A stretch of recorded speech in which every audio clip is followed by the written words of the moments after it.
कभी लाइफ में कुछ बड़ा करने की कोशिश की है? बहुत बड़ा सोचा है कभी करने का? उसके बारे में स्टेप्स सोचे हैं क्या क्या करना है? उसके बाद कभी उन स्टेप्स को टाला है, पोस्टपोन किया है? हम सभी करते हैं। जिस समय आपका माइंड उस समय पोस्टपोन कर रहा है, उस समय आपके माइंड में क्या चलता है? आइए देखते हैं और कैसे हम इस पूरी चीज़ को अपने कंट्रोल में ला सकते हैं कि हम पोस्टपोन कभी ना करें अपने कामों को। 12th तक तो मुझे पता भी नहीं था कि चीज़ों को टालना या पोस्टपोन करना, इसके लिए कोई एक सिंगल वर्ड है। उसको बोलते हैं प्रोक्रेस्टिनेशन। इतना लंबा वर्ड है। जब मैंने पहली बार पढ़ा तो मैंने कहा ये अंग्रेज़ी स्कूल का मीडियम का पढ़ा हुआ, इसको ये नहीं पता था प्रोक्रेस्टिनेशन का मतलब क्या। अच्छा वो हमारे स्कूल के एग्ज़ाम में नहीं आया, नहीं तो मैं फेल हो जाता। एनीवेज, एक प्रोक्रेस्टिनेटर का माइंड कैसे काम करता है। स्कूल्स में हम सब पढ़ करके बाहर निकले हैं, हम लोगों को बड़े बड़े प्रोजेक्ट्स दिए जाते हैं, और अगर आप कॉलेज में गए, आपको पीएचडी करनी हुई या जो भी आपको काम है, थीसिस लिखनी है, तो हम सबको पता है यार अच्छी थीसिस है, अच्छा प्रोजेक्ट है, टाइम लगेगा। तो 6 महीने पहले या साल भर पहले आपको पता चल जाता है कि आपको क्या काम करना है। उसके बाद आप एक डिसाइड करते हो कि थोड़ा थोड़ा करके हर महीने में काम करेंगे, हर हफ्ते में काम करेंगे। लेकिन टाइम बीतता जाता है। उसके बाद आप उस टाइम फ्रेम को कम करते जाते हो। आपको लगता है नहीं एक साथ कर लेंगे। तो लास्ट का 2-3 महीने का 12 महीने में से 6-7 महीने चले गए, लास्ट के 4-5 महीने बाकी हैं, उसमें से हम कर लेंगे। फिर धीमे धीमे और कम होते जाता है, करते करते लास्ट का हफ्ता आता है और आपका काम पूरा नहीं होता है। इसी को बोलते हैं प्रोक्रेस्टिनेशन। लेकिन अभी भी कहानी रुकती नहीं है और आगे बढ़ाते जाते हैं, और लास्ट का 1 या 2 दिन आ जाता है, एग्ज़ाम के दिन के पहले का टाइम आता है और हमने कुछ भी पढ़ाई कर रखी नहीं है, कुछ भी काम कर रखा नहीं है। फिर लास्ट मोमेंट पर हम लोग पूरी रात जग करके अपने काम को करने की कोशिश करते हैं। लेकिन हम सब जानते हैं उसका रिज़ल्ट क्या होता है, एकदम बेकार रिज़ल्ट होता है। जब भी हम कुछ करना चाहते हैं, कुछ बड़ा और अच्छा करना चाहते हैं, तो उसमें एक तो होता है प्लानिंग और दूसरा होता है टाइमिंग। प्लानिंग और टाइमिंग दोनों कौन करता है हमारे अंदर में और कौन उसको टालता है, जब तक आप ये नहीं जानते तब तक आप इस प्रोक्रेस्टिनेशन की सीक्रेट को कंट्रोल नहीं कर सकते, जान नहीं सकते। हम सब के माइंड में 2 तरह के लोग होते हैं दुनिया में। एक तो होते हैं प्रोक्रेस्टिनेटर जो कि अपने काम को हमेशा टालते रहते हैं, और दूसरे होते हैं नॉन प्रोक्रेस्टिनेटर जो अपने काम को कभी नहीं टालते। तो इन दोनों में डिफरेंस क्या है, इन दोनों के ब्रेन के अंदर में देखेंगे तो जो आदमी नॉन प्रोक्रेस्टिनेटर है उसके माइंड के अंदर में केवल एक बंदा है जो उसकी पूरी की पूरी गाड़ी चलाता है, वो उसका मालिक है, और उसको मैं बोलता हूँ थिंकर, एक समझदार इंसान जो हर चीज़ जानता है सही सही क्या क्या कब कब करना है और वो करना चाहता है। लेकिन 90% लोग, 90% से भी ज़्यादा 99% लोग नॉन प्रोक्रेस्टिनेटर नहीं होते हैं, वो होते हैं प्रोक्रेस्टिनेटर, मतलब टालने वाले लोग। अब जो टालने वाला इंसान होता है उसका दिमाग कैसा होता है, उसके दिमाग में एक आदमी थिंकर खाली नहीं होता, उसके अलावा एक और होता है, उसको मैं बोलता हूँ बंदर। थिंकर के कंपैरिजन में बंदर, बंदर जानवर होता है, उसको खाली खाना है, सेक्स करना है और सोना है। ये कहानी चलती है, अच्छा रहता अगर हम सब बंदर होते, जानवर होते तब, या हम आदि मानव होते और जंगलों में रहते तब। लेकिन अब तो हम सिविलाइजेशन में आ गए हैं, अब सब इंसान हो गए हैं। तो अब हम लोगों को भाई कुछ न कुछ बड़ा करना है, हम सबको विजनरी काम करना है, वो थिंकर का काम है। तो थिंकर मेन स्टीयरिंग पे बैठता है, लेकिन बंदर साइड में बैठता है। बट बंदर भी बैठा हुआ है बगल में, और ये जो थिंकर है अकेले बेचारा कंट्रोल नहीं कर, कभी बेचारा बंदर होता है, कभी थिंकर, ऐसे आपकी स्टीयरिंग शिफ्ट होती रहती है। और ज़्यादातर ये जो हमारे अंदर में बंदर बैठा हुआ है, जो एनिमल बैठा हुआ है, वो थिंकर को बोलता है तुम आराम से बैठो ना, मैं डिसाइड करता हूँ, मैं चला लूँगा गाड़ी को।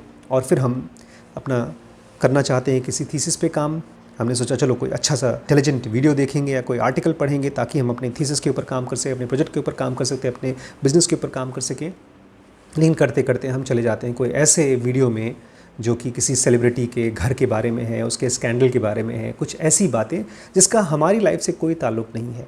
फिर बीच में हमको लगता है अरे यार चलो देख के आते हैं फ्रिज में क्या रखा है। 10 मिनट पहले गए थे फ्रिज में, उसमें कुछ था नहीं नया खाने को, लेकिन फिर से गए, भूख नहीं लगी है, बस ऐसे ही।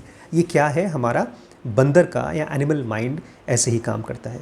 तो इस चीज़ को आप ध्यान से पहचानिए अपने माइंड में। जब भी आप कोई चीज़ पोस्टपोन कर रहे हैं, प्रोक्रेस्टिनेट कर रहे हैं, आपका जो रैशनल माइंड है, थिंकर माइंड है, वो चुप चुप बैठ जाता है, और कंट्रोल में कौन आता है, आपका मंकी माइंड या तो बंदर माइंड। बट खाली यही 2 लोग नहीं हैं, इसके अलावा एक तीसरा कैरेक्टर भी हमारे माइंड के अंदर में, और उसको मैं बोलता हूँ पैनिक राक्षस।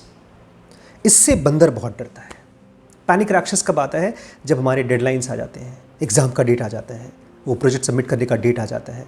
या किसी कस्टमर को हमने प्रॉमिस किया था कि तुम्हारा हम ऐप बना के देंगे या कुछ प्रोजेक्ट बना के देंगे, लेकिन अब वो नहीं आया, तो डेट जब आ जाता है तब हमारा पैनिक मॉन्स्टर एक्टिवेट हो जाता है। जैसे ही पैनिक मॉन्स्टर आता है तुरंत बंदर भाग जाता है और फिर पैनिक मॉन्स्टर हमारे थिंकर से बोलता है तुम्हें अकल नहीं है, तुम्हें सही तरीके से काम नहीं करते हो, मतलब वो गिल्ट क्रिएट करता है। इसीलिए मैं इसको मॉन्स्टर बोलता हूँ। अगर ये समझदार साधु टाइप का आदमी होता, हमारे थिंकर को बोलता है तुम्हें ऐसे ऐसे काम करना है, तो मैं इसको मॉन्स्टर नहीं बोलता। बट ये मॉन्स्टर है, यही हमारे ज़्यादातर काम कराता है, क्योंकि ये बंदर को भगा करके हमसे कुछ एक्शन कराता है। बट प्रॉब्लम खाली इतनी नहीं है। दुनिया में जो प्रोक्रेस्टिनेशन होते हैं वो भी दो तरह के होते हैं। इस बात को बहुत तो गौर से सुनिएगा। ज़्यादातर हमारे प्रोक्रेस्टिनेशंस जो होते हैं वो डेडलाइन की वजह से होते हैं। इसमें कि डेडलाइन हमें पता है, जब कोई और हमको कोई काम देता है, हमको पता है कि उस डेट को, उस टाइम तक हमको अपना काम पूरा करना है। हम टालते रहते हैं जब तक कि वो डेट नहीं आ जाता। और थैंक गॉड उस डेट के पहले हमारा पैनिक मॉन्स्टर आ जाता है, बंदर को भगा देता है और हमसे कुछ न कुछ तो काम करा के दिलवाता है। लेकिन इससे भी ज़्यादा ख़तरनाक, इससे भी ज़्यादा साइलेंट किलर है हमारे ड्रीम्स का, हमारे एम्बिशंस का, हमारी लाइफ का। कौन? ऐसे प्रोक्रेस्टिनेशंस जिसके पीछे कोई डेडलाइन नहीं है। हम सब लाइफ में एनलाइटनमेंट चाहते हैं, मुक्ति चाहते हैं। हम सब लाइफ में कुछ बड़ा बिजनेस करना चाहते हैं। हम सब लाइफ में कुछ क्रिएटिव सीखना चाहते हैं। कोई किताब लिखना चाहता है, कोई म्यूज़िक सीखना चाहता है।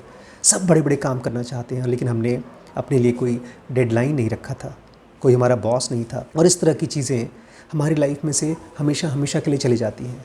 हो सकता है आप अपने पेरेंट्स को जाकर के मिलना चाहते थे, अपना लव रिलेशनशिप को और मजबूत बनाना चाहते थे, लेकिन उसका कभी टाइम ही नहीं आया। लास्ट में ज़िंदगी जब अंत हो जाती है तब केवल हम गिव अप करते रहते हैं, दुखी होते रहते हैं।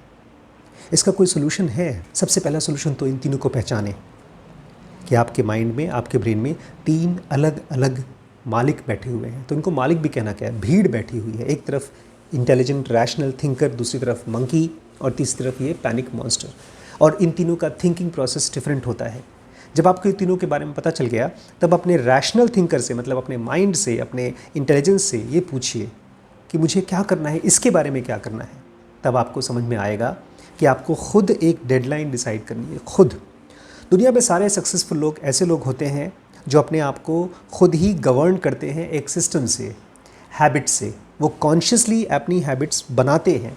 अगर आपने नहीं समझा है कि अपनी हैबिट्स कैसे बनानी है तो हमारे 2 वीडियोज़ हैं, उसको ज़रूर देखिएगा। बिफ़ोर और आफ्टर वाला एक वीडियो है और दूसरा एक मिनी साइकिल का वीडियो है, उसको ज़रूर देखिएगा कि कैसे आप बहुत छोटी छोटी एक्टिविटीज़ करके अपनी हैबिट साइकिल बना सकते हैं। लेकिन साथ ही साथ आपको अपनी खुद की एक डेडलाइन देनी होगी।